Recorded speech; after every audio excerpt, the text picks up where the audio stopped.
નમસ્કાર. વિશ્વ સાયકલ દિવસની ઉજવણી વચ્ચે રાજકોટ સાયકલ ક્લબે ફિટનેસ અને પર્યાવરણ સંરક્ષણનો અનોખો સંદેશ આપ્યો. છેલ્લા 11 વર્ષથી કાર્યરત રાજકોટ સાયકલ ક્લબ સાથે હાલમાં 170થી વધુ સક્રિય સભ્યો જોડાયેલા છે, જેમાં વિદ્યાર્થીઓ, ડોક્ટરો, ઉદ્યોગપતિઓ અને સિનિયર સાયકલિસ્ટોનો સમાવેશ થાય છે. સાયકલ ટુ વર્ક જેવા અભિયાન દ્વારા સ્વસ્થ જીવનશૈલીને પ્રોત્સાહન આપવામાં આવી રહ્યું. ક્લબના સ્થાપક દિવ્યેશ અધેરાએ દર અઠવાડિયે 2 લીટર પેટ્રોલ બચાવવાનો સંકલ્પ વ્યક્ત કર્યો. વિશ્વ સાયકલ દિવસ નિમિત્તે નાગરિકોને વધુમાં વધુ સાયકલનો ઉપયોગ કરી ઈંધણ બચત અને પ્રદૂષણ ઘટાડવામાં યોગદાન આપવા અપીલ કરી. વધુ સમાચાર માટે જોડાયેલા રહો. RP Gujarat news, Rajkot. મારી ઉંમર છે 72 વર્ષ. છેલ્લા 10 વર્ષથી સાયકલ ચલાવું છું. કોઈ તકલીફ નથી. મને પગમાં તકલીફ હતી, જે ગોઠણ દુખતો હતો એમાં મટી ગયો મને આનાથી. રોજ 40 કિલોમીટર ચલાવું છું. એટલે ક્યારેક 100-150 કિલોમીટર થઈ જાય છે. એઓને ખાસ એટલી વિનંતી કે ભાઈ અત્યારના જે સમય છે એ પ્રમાણે પેટ્રોલ બચાવવાની જરૂરિયાત છે. તો નાના મોટા કામ માટે સ્કૂલમાં જાય, કોલેજમાં જાય તો સાયકલ લઈને જાય તો વધુ સારું. હેલ્થ માટે સારું છે અને પેટ્રોલ પણ બચાવી શકશે. ના ઉલટાના ફ્રેશ થઈ ગયું. સાયકલ ના ચલાવી નથી ગમતું. રાજકોટ સાયકલિંગ ક્લબની મેમ્બર છું. રાજકોટ સાયકલિંગ ક્લબના સભ્યો મને પ્યારથી ઉષા માડી કહીને બોલાવે છે.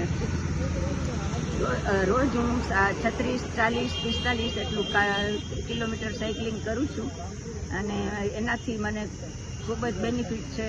ડૉક્ટર પાસે જવું નથી પડતું, હેલ્થ સારી રહે છે, કોઈ પણ જાતની દવા લેવી નથી પડતી અને બોડી પણ કંટ્રોલમાં, વેઇટ પણ કંટ્રોલમાં રહે છે. મારી યુવા વર્ગને એ જ અપીલ છે કે ભાઈ તમે સાયકલિંગ કરો સ્કૂટર ને 4 વ્હીલની બદલીમાં, તો તમારી હેલ્થ પણ સારી રહેશે અને આર્થિક રીતે તો ફાયદો છે જ, દેશને પણ ફાયદો છે અને વડાપ્રધાને જે અપીલ કરી છે તેનો પણ અમલ થઈ શકશે. ઉદ્દેશ શું છે સાયકલ ચલાવવાનો? उद्देश्य बस यही कि ऐसे ही जिंदगी भर साइकिल चलाती रहूँ और जिंदगी भर साइकिल चलावती रहूँ અને તંદુરસ્ત ફિટ રહી શકું અને બસ यही ઉદ્દેશ છે. વિશ્વ સાયકલ દિવસની દરેક સાયકલિસ્ટને મારા તરફથી, રાજકોટ સાયકલ ક્લબ તરફથી ખૂબ ખૂબ શુભેચ્છાઓ. આપણા સન્માનનીય વડાપ્રધાને જે અત્યારે આપણે બધાને આહવાન આપ્યું છે ઈંધણ બચાવવાનું, પેટ્રોલ બચાવવાનું, તો સાયકલથી વધારે સારું આ માધ્યમ ના હોઈ શકે. આપણે દરેક લોકો નક્કી કરીએ કે નાના મોટા કામ સાયકલ લઈને કરીએ. ફોર એક્ઝામ્પલ, હું મારી ઓફિસે સાયકલ રાખું છું. ઓફિસે હું કાર લઈને જાઉં છું સવારે, અને આખો દિવસ કે અથવા તો મારા કમ્ફર્ટ ટાઈમે જ્યારે જરૂર પડે ત્યારે આજુબાજુના કામ હું સાયકલ લઈ જઈને કરું છું.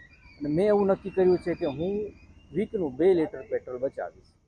તો આવી જ રીતે જો આપણે બધા નક્કી કરીએ કે હું વીકનું 1 લીટર, અડધો લીટર, 5 લીટર પેટ્રોલ બચાવીશ, નાના મોટા કામ સાયકલ લઈને, આજુબાજુના સાયકલ લઈને કામ કરીએ, તો આ વાત છે ને બહુ મોટે સુધી આ દેશને, આપણી તંદુરસ્તીને અને ધરતી માની તંદુરસ્તીને ખૂબ જ લાભદાયક છે.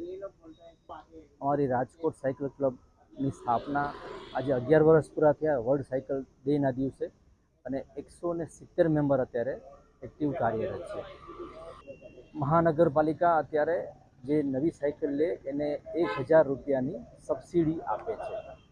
તો આ એક આવકારદાયક અને સારી વાત છે કે દરેક લોકો જો પોતે નવી સાયકલ લેવી હોય તો આ જે સબસિડીનો લાભ લેવો જોઈએ, અને એક પ્રશાસન તરફથી એક આવકાર્ય પગલું છે.